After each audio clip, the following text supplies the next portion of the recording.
विजु परिवार सदस्य अछन निश्चित भाव नवीन पटनायकर प्रार्थी श्रीमती स्नेहांगिनी छुरिया को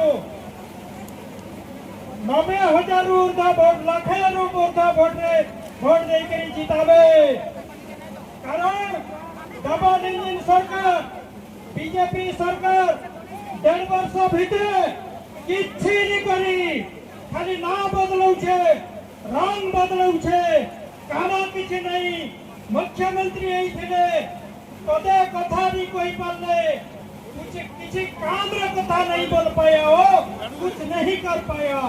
वो आदिवासी विरोधी सरकार है, दलित विरोधी सरकार है, चाषी विरोधी सरकार, वो गरीब विरोधी सरकार और तो महिला विरोधी सरकार, डबल इंजन सरकार 1.5 साल में कुछ भी नहीं किया, एक काम भी नहीं किया।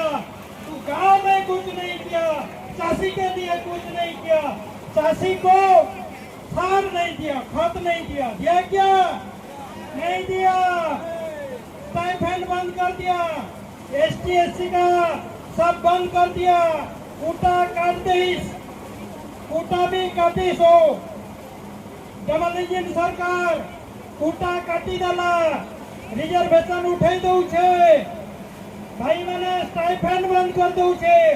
ST/SC भाई मैंने हमारी 60% अछन, ओबीसी जनरल नहीं करी 40% अछन, 50% अछन, टोकन भी काटी।